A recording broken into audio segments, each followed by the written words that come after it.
mbokk yi jërë ngeen jëf seen ànd ak TFM télévision Futur Média xibaaru marax yi ñu koy tàmbale ak taw bi ñu nemmeeku fu bëri ci réew mi rawatina ndakaaru capitale bi ba ci Bambilor 67,2 millimètres daanu na fay ci taw te guddi gi it dana wéy ji taw Pape Ngor Ndiaye moo siiwal xibaar gu ni mel moom mooy chef service prévention réduction des risques ca ANACIM Mame Biram Diouf la ko dénk. tey ci altine bi jot nañ nemee ko ay taw ci gox yu bëri ci réew mi rawatina di fi gox yi féetee ci boori géej mooy daanaka côté Casamance bi waaye tamit Fatick Mbour jàpp Ndakaaru Thiès ba ci boori Bëj-Gànnaar muy maanaam Louga ak Ndar foofee jot nañ fa am ay taw ñu xoolee nag Ndakaaru taw yi jot naa tàmbali tey ci diggu bëccëg bi daanaka ci ay 3 heures ci ngoon ci la wéy ni nag ba heure bi taw yi nag jot naa takku ci yenn gox yi Ndakaaru yi rawatina nag boori Hann li ko dalee Hann jàpp Mbaaw kilomètre 19 boori Yëmbal ba boori Bambilor foofee taw yi toll na ci fanweer ak juróom jëm ba juróom-benn fukk ak juróom-ñaar ci boori Bambilor bu ñu xoolee nag li des ci bés bi maanaam ci ngoonuk tey gi jëm guddi ba ëllëg ci suba sax ñi ngi wéy di xaarande ay taw yoo xam ni nag dana doon ay pluie intermittente maanaam dana jékki-jékki taw bu baax ba si yàgg mu wàññeeku jékki-jékki jugaat loolee nag la ñuy séntu te buñ ko xoolee ci xayma mën naa doon ay taw yu takku ci goxu réew mi rawatina ci littoral bi muy maanaam boori Casamance jàpp Mbour Fatick boori Ndakaaru tamit ak Thiès ba boori Louga li ma doon xibaar yi nag ñu jox leen dig daje ba beneen yoon ci yeneen xibaar météo. noonu it la demee ca Matam taw yi ak fleuve bi dex bi ñuy ragal ni dana déborder dana tuuru loolu di xibaar bu tukkee ci ñu seen xam-xam màcc ci wàllu woowu banxaasoo ci commission permanente OMVS Fat Bintou Konté Youssou Baro ci leeral. fleuve Sénégal jamono ji amagul débordement ki ñu ko xamal moom moo di expert bi bokk ci commission permanente des eaux nekk ci OMVS. À notre niveau, il n'y a pas eu de débordement qui a été notifié. du moins jamono ji ci toll nii mënuñu wax ni fleuve Sénégal dafa déborder parce que code d'alerte yi nga xam ne taxawal nañ ko ci station de suivi des eaux yi jamono ji wanuñu ñu benn yoon nii fi mu toll nii dafa nekk ci code de vigilance moo tax ñu jàpp ni amagul débordement. On considère qu'il peut y avoir des débordements au niveau du fleuve. wante nag ak taw gu métti gi ñu nemmeeku ren jile région de Matam ci heure yi néew lu ñuy wax débordement moom dana ca jot. Zone de Matam, en fait, nous approchons toujours cette côte d'alerte qu'on considère. fii ci zone de Matam nag ñi ngi jegew ci li ñuy wax côte d'alerte ndax du yàgg dara ñu am ab débordement ndax ñi ngi seetlu ni fan yi ñu neen génn rek taw bi dafa bari woon loolu ba tax ni cours d'eau yi jamono ji ñi ngi fees dell moo tax nag débordement moom faaw mu am fa. Et qui balance dans le fleuve, sauf que ça arrive tout en même temps. Et des fois ça crée des débordements. ba tax nit ñu ñaax askan wi ñi nga xam ne ñoom ñoo dëkkee ci côté fleuve boobee ñu jël seen matuwaay moo tax nag ñuy ñaax askan wi fa nekk ñi nga xam ne ñoom ñoo nekk ci zone boobee ñu xaw a moytu surtout ñi nga xam ne ñoom ñoo nekk ci zone inondable yi. li ci am ba am jamono ji moom mun nañu jàpp ni fleuve Gambie moom ay débordement am jot na ci. ba léegi ca Dande Mayo ba moom ak foofu ndox mi it daal di nay yéeg ak 208 mètres ca barrage Manantali station bu Matam it moom it yéeg na ba jàpp nañ ci romb na code d'alerte bi lu toll ci 19 centimètres muy ay xayma ak natt yoo xam ni Ali Bandel Niang El Hadji Li indil nañ ñu ci ay leeral. ñaari téeméer ak juróom-ñetti mètre ya ca barrage bu Manantali dexub Sénégal waa ngi wéy di gën a fees ndox mi di gën a déborder mu wutal ay dëkkuwaay yi fare ci vallée du fleuve bi bu ñuy dàkkantale diwaanu Dande Mayo situation ba ci Matam ca station ba sax daanaka fukki mètre ak juróom-ñeent kese moo des ñu daal di dépasser code d'alerte bi ci 8 mètres di am ndox bu baree bari bi nga xamante ni tàmbali naa daw wutali dëkkuwaay yi ba mu juri lorange ci askan wi fare ci diwaanu boobule yépp tey jii dëkk yu bari yu mel ni Jella Jamel Wuduru ak yeneen yu ni mel ba sa nga yegg ca jal ci booru kay di ndox maa ngi fu ne mooy ni que nekkee donte gis nañu que ne ay localités yu mel ni Diamel ni vraiment population yi localités yi dañ menacé wu par ndox bi jógee ci géej bi fleuve Sénégal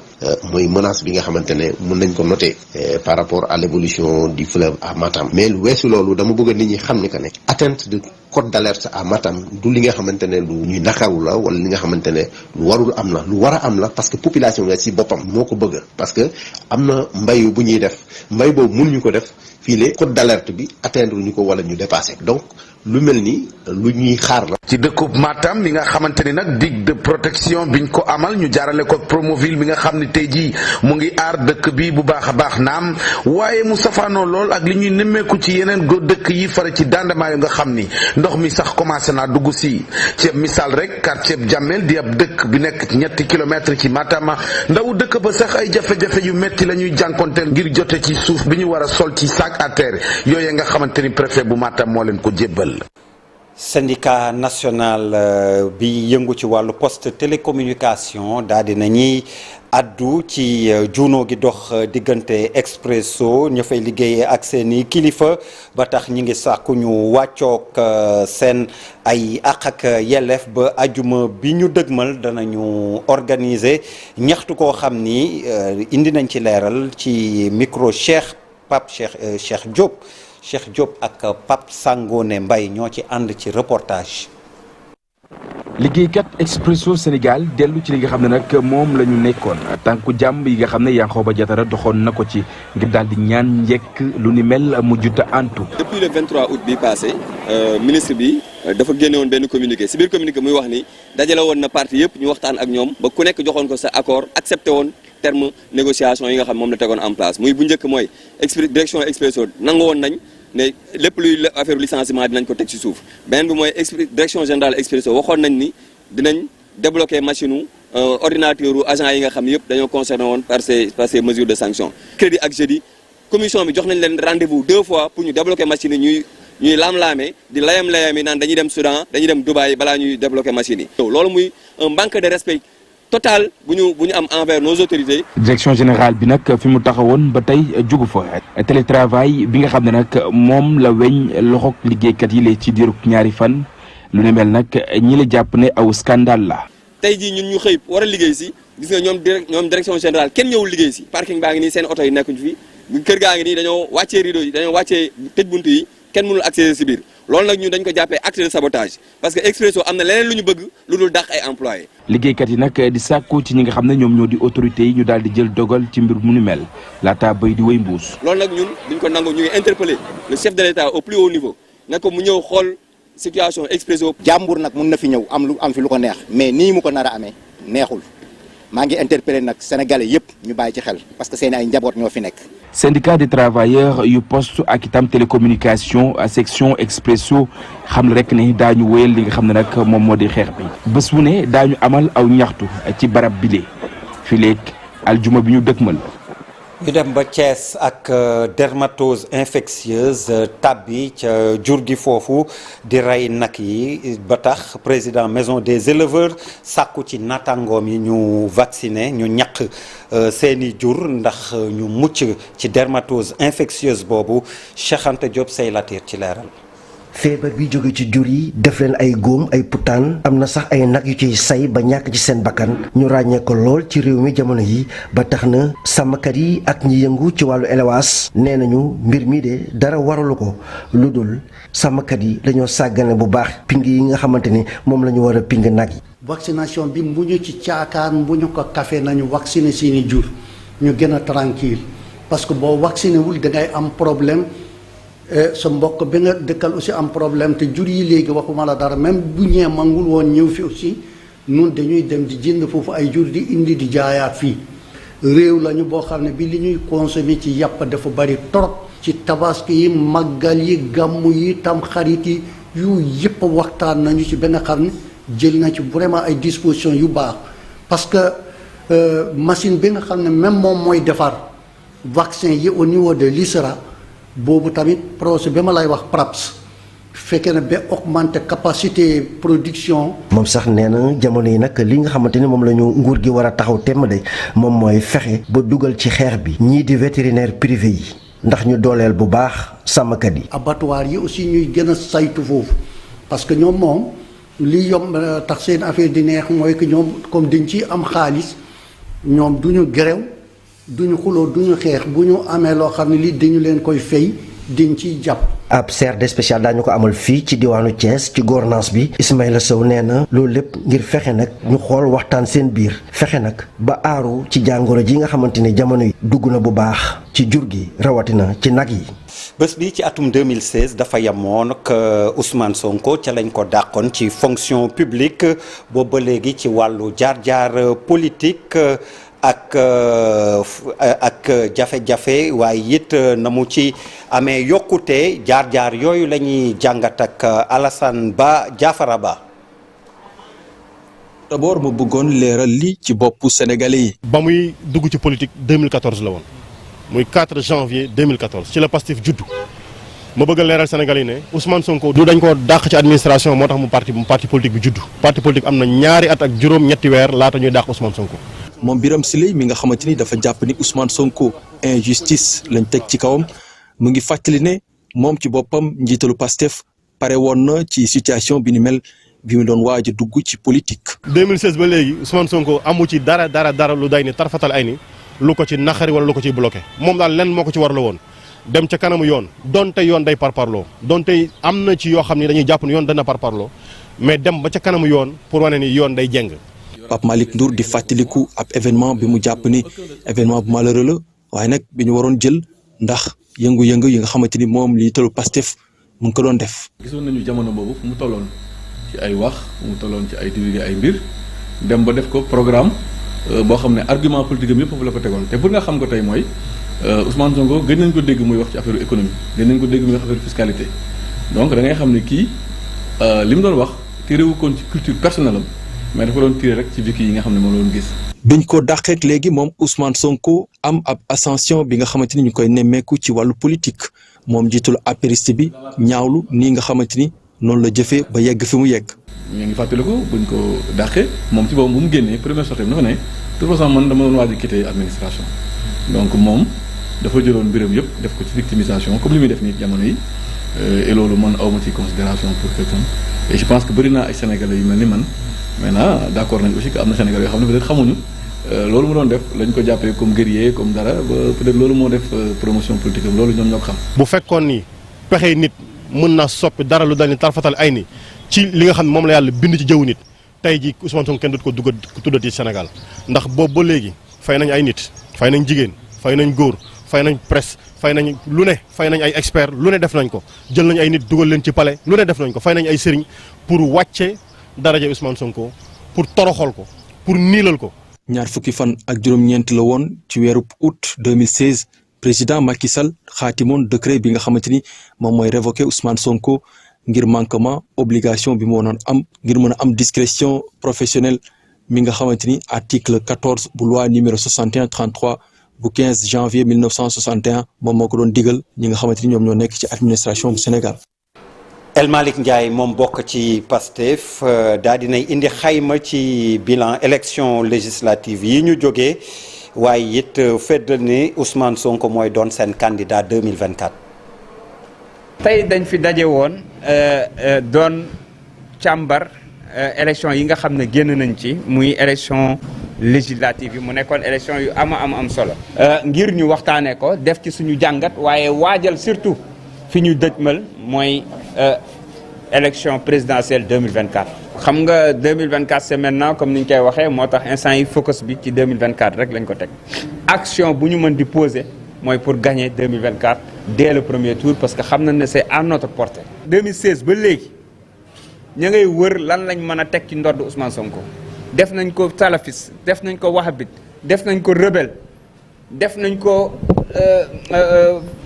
créé nañu ay force spéciale jiiñ nañ ko viol lu nit xalaat ak luñ xalaatul teg nañ ko ci deram loolu nag li muy firndeel mooy seen pexe jeex mais li am solo mooy am nañu candidat bu mat candidat ci fànn yépp am nañu parti bu mat parti am nañu ambition bi am na loo xam ne dañ cee liggéey ay at te amul dara lu tonni tarfatul ay ni ginnaaw yàlla lu ñu mën a tere yegg fi ñu jëm. ci gouvernement bi ñu dëgmal moom waa Parcelles Assainies gis nañ ni premier ministre bi Amadou Ba moo ci gën a jekk kenn ci ñoom Khadim Gadiaga kilifa la foofu ca APR ñu teewlu. il faut que président tàmm di sanctionner responsable yi nga xam ne liggéeyuñ ko dégg naa mu ne dafa bëgg ay combattants mais du si sphère boobu kese la koy wutee président il faut mu génn def benn lavage dem ci jeunesse bi xëcc leen. li nekk Parcelles am na Khadim Gadiaga am na ay junniy Khadim Gadiaga am na ko Grand Dakar am na ko Pikine am na ko Guédiawaye am na ko feneen am na ko ci 19 communes d'arrondissement yi président nag comme ni yeneen parti opposition yi di def di jël jeunesse di leen propulser devant ñun ñuy jël suñu maigre moyen di ko defal pour nga xam ni population bi dinañ am satisfaction moom dafa war a am culture sanction jël jeunes yooyu jiital leen ci kanam bu ko defee yàlla moo xam li am 2024 mais du am gàcce ñuy ñaan tamit Amadou Ba mi nga xam ni tey jii ñëpp yaakaar nañ dina ko def PM mu def ko PM te bu weesoo loolu tamit li may def ni sama moyen bopp la nëbbuma ko je vais le faire le tour des 26 unités du ma wax sax 20 unités Parcelles Assainies dinaa def 26 unités parce que ñu Parcelles 1 ba 26 lañ ci xam. Trésor ngir yeesal ni ñuy fayee retraité yi ñi ngi jëm ci digitalisation ak plateforme électronique yi lépp ngir yéwénal fay bi ak yombalal ko waaye retraité yi gannaaw seen assemblée générale gu matale ñoom waa amicale des inspecteurs du Trésor du Sénégal Mamadou Diop njiit li dénk na kàddu yi ak Abdourahmane Diallo ak Mamadou Gueye. digitalisation tey dafa nekk lu am solo loo xam ni comme ni ma ko waxee day dindi barrière ak barrière u distance ak barrière u temps mooy tey fexe ba nga xam ni retraité bi nga xam ni doon na mag la doon na déplacé wu di dem di jëli pension nga fay ko par Sicastar bu fekkee ni yegg na benn niveau de somme bi nga xam ni du ci déplacé bancarisation bi bokk na ci aussi yeneen pàcc yëpp yoo xam ne ñun lu ñuy fay wala lu ñuy encaissé ci suñu ay caisse nit ki war koo mën a def sur des moyens digitaux xam nga tey lu mel ni opérateur de monnaie électronique yi bari na yooyu yëpp Trésor daf ci war a def des plateformes yu tax nit ki surtout pour montant yi nga xam ni montant la boo xam ne boo demee di ko fay caisse xëy na sax li ngay dépensé ci passe taxi dem dikkaat mën naa doon tiers wala quart li ngay fay xam nga tey ku am lu mel ni tom nga xam ne impôt bu ndaw la war a fay 10 800 wala 12 wala yu mel noonu nga war a déplacé wu fay taxi dinaat yu mel noonu la ñuy xalaat tey de telle sorte que tey nit ki mën naa toog yor téléphone am fay wala mu am plateforme boo xam ne interface la bu xam ne Trésor mu mën a fay sans pour autant mu ñëw di xaar suñu guichet temps tam lu précieux la donc yu mel noonu yëpp administration Trésor en compagnie de l'amicale mi ngi ciy xalaat que déjà ay jéego am na ci ñu bëree bëri tey ci retraité yi dugg nañ ci système mu Sicastar ba nga xam ne mën nañoo fayeeku sans ñu déplacé wu. ab kañ lañuy amal màggal Touba date bi siiw na alxames fukki fan ak juróom ci weeru septembre lay doon bi yoon nag mu am ay yeesal yu am solo bokk na ci xamle safar muy ay capsule vidéo yoo xam ne dinañ ko siiwal fan wi njëkk ba fukki fan ak juróom-ñett kon ci safar woowu di yamook 15 septembre fii ci kon Sénégal ñu jàpp it ni màggal boobu dina am yeneen yeesal yoo xam ni sëñ Abdou Lahad Mbacké Gaynde Fatma daal dina ci àddu ci micro Chérif Dia moom moo yor commission culture communication màggal Touba.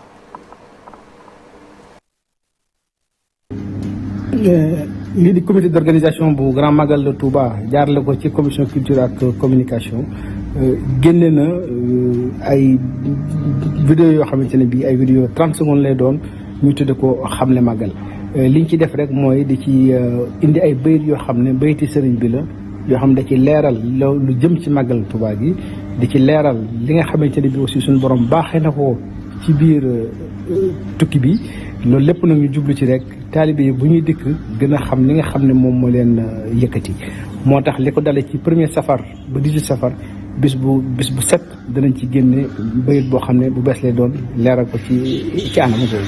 su ko defee itam dafay tax ba mu gën a mën a law gën a mën a tasaaroo ndax télévision yi danañ ci mën a jot réseau WhatsApp yi danañ ci mën a jot Facebook yi danañ ci mën a jot li nga xam ne même mooy Twitter wala Instagram foofu fépp dafay mën di jaar ba ñëpp gën a xam rek li nga xamante ni moo leen yëkkati kon nga xam ne comité d'organisation bi na ma ko daan defee ñu ngi continuer di gunge ñi nga xam ne ñooy màggal si ngir ñu gën a xam leen yëkkati lu mu doon di sant ñëpp di gërëm ñëpp di ñaan yàlla ñu daje ci ak ngërëmu Serigne Touba te jublu gi ñun ñëpp Serigne bi nangu na li nga xamante ni moom la ci jublu jërë ngeen jëf. Lamine Touré doon kuy tàggat ca CESTI ndaw yi nga xam ne ñooy yëngu ci wàllu journalisme tasum xibaar Lamine Touré kon def na ko dëddu na démb tey lañ ko jébbal boroomam fële ca Pikine fa levée du corps bi amee Aminata Mbaare Sow Abdoulaye Anne teewe woon nañ ko. Lamine Touré doonoon formateur ci wàllu rajo nekkoon tamit journaliste RTS rajo daal di dëddu mu doonoon ku ñu xàmmee lool ci formation. mu doonoon ku ràññeeku loolu ci former ay journaliste ci wàllu rajo. Lamine Touré professionnel la ku bëgg liggéey bi ku fonk liggéey bi maanaam moom dafa liggéey ba dee parce que yàggul bu mu décroché CESTI mais malgré cela Lamine Touré du bàyyi déglu rajo da koy déglu régulièrement man daf ma doon woo presque chaque semaine daf ma doon woo dañu doon échanger ay messages ci WhatsApp. su ma jotulee mu bàyyi ma message après ma rappelé ko mais lu mu doon wax mooy jeunes journalistes yi dañu war a bàyyi seen xel ci liggéey bu ñuy def. sunu mag la ak sama taaw yaay ak sama taaw papa bëgg si ay rakkam bëgg famille am diñu xittal ci honnêteté diñu xittal ci franchise diñu xittal ci maandute. RTS rajo bi nga xam ni jot na fa jaar centre des études d'information di CESTI foofee yëpp mu jotoon a jaar daal dina fay bàyyi ay mandarga. Lamine Touré dans les années 80 non seulement c'était un grand reporter un reporter de terrain loolu la gën a préféré que présentation journal mais da doon na animé émission bu mag bu tudd forum et toujours téléphone bi su sonné su décroché mu ne Lamine Touré j'écoute. mu doonoon ku xarañ lool ci wàllu liggéeyam bàyyi woon xel bu baax a baax ci détails yi surtout booy def lii di rajo. dafa nekk koo xam ne dafa ubbeeku nangu nag sacrifier boppam ci lu leen mooy ci xam-xam te bokkante xam-xam parce que tamit mun naa ñàkk nit xam ba pare jël xam-xamam di ko joxe même bu déggee dara nga wax ko rajo mu xam ne li nga wax du noonu du expression boobu. day jël téléphone am woo la te mën naa ñàkk. tey jile Lamine Touré dëddu journaliste muy Sénégal wala sax ci yeneeni réew ñëpp di jooy ndaxte waa jile doonoon na koo xam ni formé na ñu bëri ci wàllu rajo muy CESTI wala sax ci yeneen école de formation. ñu koy jaale njabootam di ko jaale it taskati xibaar yëpp ak waa CESTI yi. ci wàllu basket la ñuy jeexale ak équipe nationale bu basket gannaaw 4e fenêtre éliminatoire mondial 2023 bi ñu dëgmal ñetti match la ñu joué ñetti yëpp ñu gagné ko dëgg Sagana Diop mel ni mi ngi firndeel taxawaayam ci poste bu yees boobu ñu ko teg ñu teewlu ay kàddoom moom mooy entraîneur national bi. défense bu ñu doon liggéey c'est pas évident nga xëy fàttaliku te ils ont très bien joué défense bu ñuy joué défense bu baax la te defe naa ñëpp gis nañ ko défense bi moom moo gën a kii attaque bi dañuy continuer liggéey rek continuer sànni parce que sànni bi bu duggee rek dina gën écart yi bu ñuy gagné gars yi dina gën a bëri sax. un peu différent ak bii parce que bii xam nga am nañ entraînement 1 mois parce que ñëpp ñu ngi woon vacances affaire loolu moom mënul am parce que joueurs yi dañu nekk seen équipe bi mais dañ def tout là ba ñëpp ñëw bu ñu nee def tout ba ñëpp ñëw moom dina baax trop inchallah daa def tout ba ñëw je suis sous contrat mais lu ma mën a def waxee équipe dañ bàyyi ma ñëw moom naa ko def. ñu leen di gërëm di leen sant loolu doon fi li gën a fës ci xibaaru marax yi ci kàttanu borom bi léegi Chérif Cheikh Ahmed Tidiane Chérif Diop dina fi teew faram-fàcceel leen xibaar yi ci nasaraan lay doon gannaaw si ñu dellu si waat mottali soir d'info ba léegi ci nasaraan jërë ngeen jëf.